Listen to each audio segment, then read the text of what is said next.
lunch. And as you've seen, for those that have been outside, there's been a lovely machine here, Vitality, nice picture up there.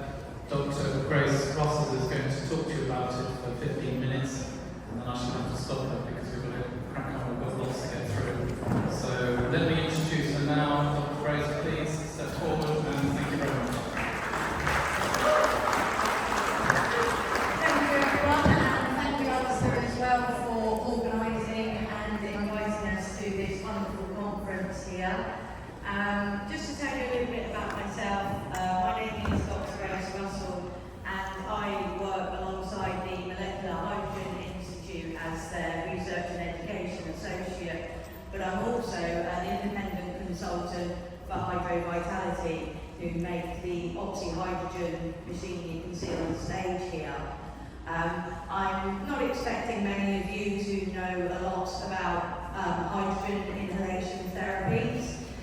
So I'm going to sort of do a quick introduction to the benefits of hydrogen, which I use personally at home. I do use this device, and it's really good for not just the inhalation side of things, but the water. So if you can bubble it into the water here, and then take your supplements with the hydrogenated water, you're going to get better benefits from everything that you're trying to do in your body.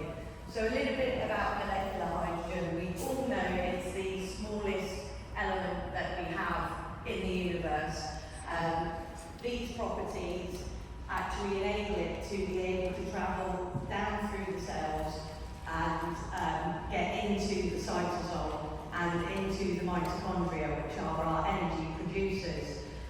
In this way, molecular hydrogen is actually able to neutralise the most pernicious free radicals, so the hydroxyl radical, peroxynitrite, and these are the damaging molecules that actually break down your cell membranes and can cause a lot of problems. Oxidative stress caused by the hydroxyl radical and other reactive oxygen species is one of the key drivers of every disease and condition and malady that we experience within our modern lives. So by going into the mitochondria, it is able to reduce the production of hydroxyl radicals in particular. This way it can protect the mitochondria from damage, it can enhance mitochondrial bioenergetics, so it increases ATP production. Those of you that might not know is ATP is the key molecule that gives you energy in your cells. So when you're recovering or recuperating or just even trying to give yourselves the best benefits you can from daily life, then molecular hydrogen in particular can really benefit on lots and lots of levels. To date, there's something around 100 clinical studies, up to 500 people at a time, and some as little as 8 or 12 people.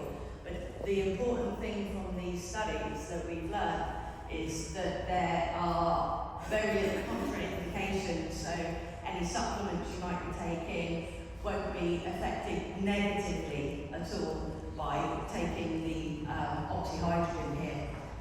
Another thing that we know about hydrogen is that it is non-charged, it's non-polar, and it's a neutral species. So it doesn't affect you in any detrimental way at all. The side effects that have been noted have all been very mild, similar to detox symptoms. So if any of you have experienced a period of detox, it can be a little bit uncomfortable in the first couple of days, and that's about the range of the consequences. It can also help you to, I'm sorry, I'm not a natural public speaker, so please, I thank you all for bearing with me. That's great.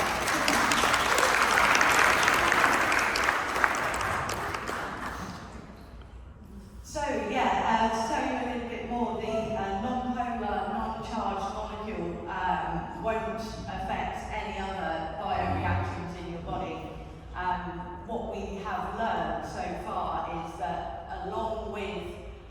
alleviating oxidative stress, which is the driver of so many key diseases and maladies. It can also help to reduce inflammation, so there is a lot of empirical research and a lot of clinical research that is showing markers of inflammation such as IL-6, which is responsible for high fever, TNF-alpha, and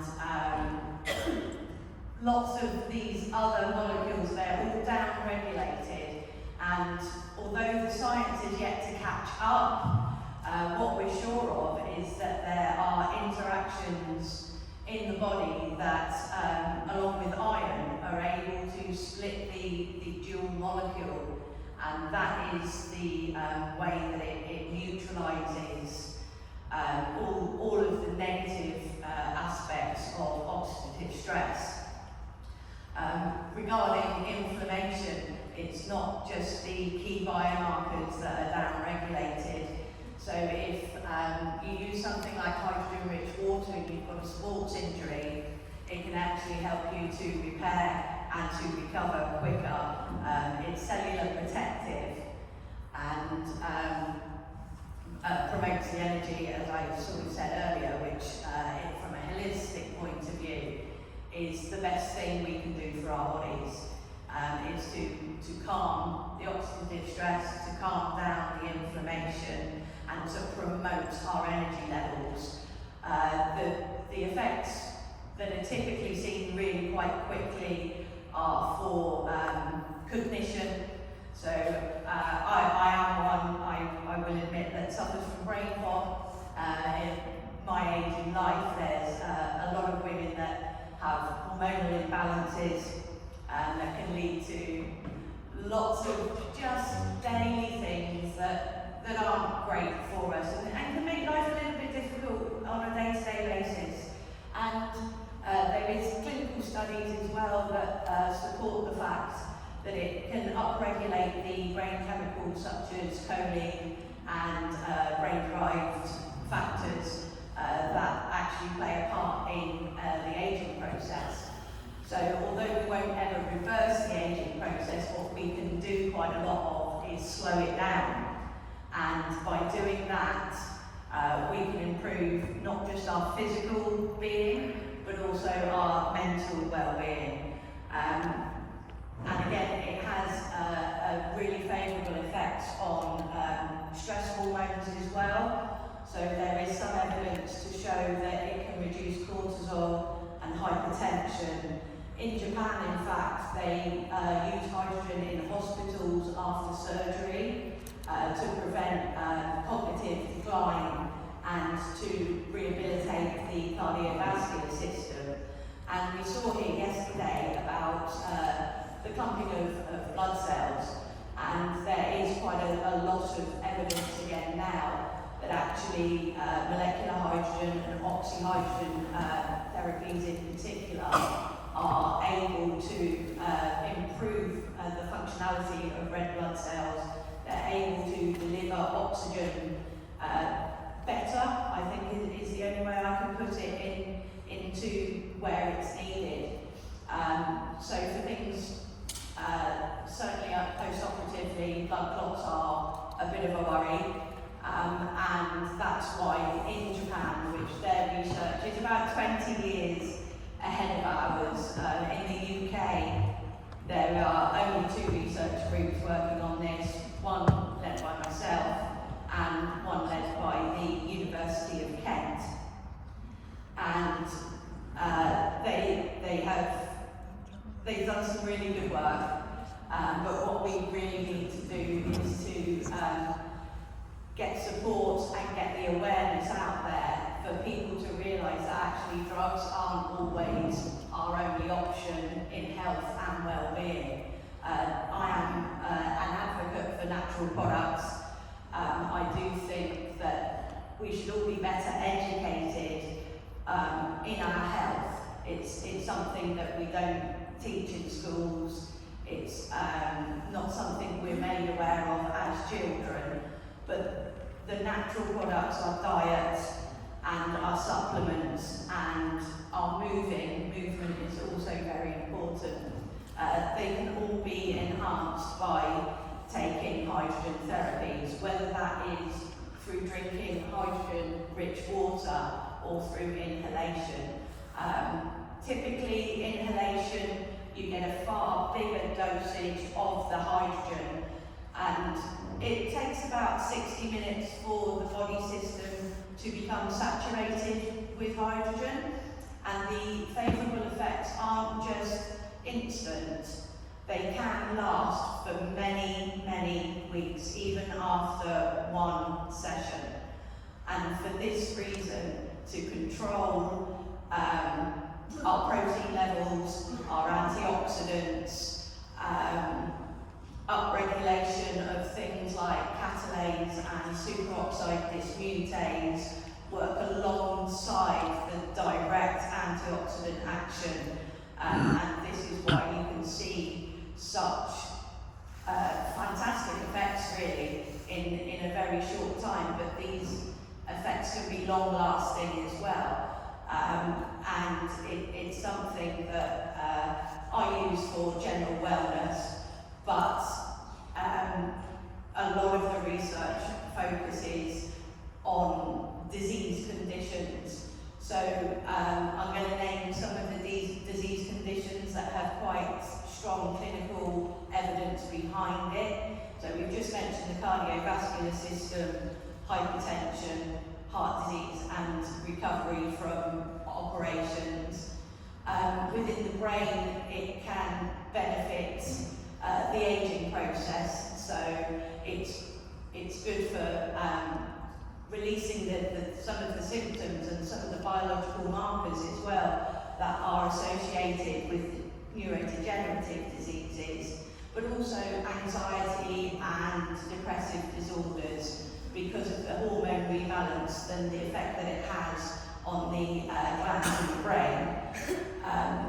We're actually able to normalise hormone production, whether that be estrogen, testosterone, or whether that be cortisol from the kidneys. It has a really effective profile for that, so it's a whole body support system. Some of the other conditions and systems it affects is it can upregulate or modulate, I should say, immune responses. So if there's an accident or injury or illness, inflammation is one of the drivers, and although we need it as a key to repair our bodies, excessive inflammation is actually very, very damaging and can lead to long-term sequelae.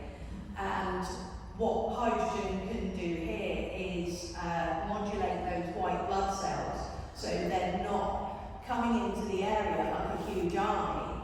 Instead, they're filing in sort of one by one, and they're doing the job that they need to do from an inflammatory point of view. But you're not going to get that build-up, and you're not going to get that build-up of oxidative stress because inflammation and oxidative stress work together. And it's a double whammy effect. So for bringing that down. The reproductive system as well, experimentally, has been shown to benefit. So there's an upregulation of sex hormones, estrogen and testosterone. Estrogen itself is another antioxidant, and I'm just trying to think of some bodily systems now. I mean, I've got a body here, I use it every day. I don't know what is wrong with me sometimes. There's a little bit of evidence on CKD, so chronic kidney disease, that it helps to flush out the toxins. For type 2 diabetics, it can help to stabilise metabolism, and it can rebalance the lipid profiles. So we have good cholesterol and bad cholesterol, and the diets we're typically exposed to really elevate the bad cholesterol. And there is quite a lot of evidence that particularly drinking the water can help to balance the lipid profiles, increasing the good cholesterol and decreasing the bad cholesterol. And all of this has really good effects again on the cardiovascular system. I guess as I'm talking about water and ingesting it at the moment, we can talk about the digestive system, which, as Hippocrates said, all disease begins in the gut. And although that advice is 2,000 years old now, it still stands well. And the most important thing in our guts is our microbiome and the integrity of the gastrointestinal tract. And again, oxyhydrogen here can work in two different ways. So we can support the beneficial bacteria that live within us and help us create essential vitamins like vitamin K, short-chain fatty acids, and we can promote the healthy bacteria and reduce the pathogenic bacteria. That is quite well proven, again, in the scientific studies that I've found. But second to this, it can also help to close the leaky gut. So by upregulating our sticky bits, I guess, between cells, the particular name is ICAM1, but that probably won't mean a lot to anybody. And we can upregulate these tight junction proteins. So any leaky gut that has occurred due to poor diet, illness, whatever it may be, we can actually start to close that, and then whilst providing a substrate for the good bacteria. And I don't know how many of you were here yesterday, but I was quite passionate because one of the speakers misstepped, and she said molecular hydrogen was not beneficial. In fact, she said it was harmful. And we spoke afterwards, and she said she misstepped and that she meant the hydrogen ion. So it's really important to know the difference. Molecular hydrogen is two hydrogen atoms joined together. It's not going to charge, and it is chemically neutral typically until it gets hold of iron, and then iron allows that to be split apart to be used as a direct antioxidant.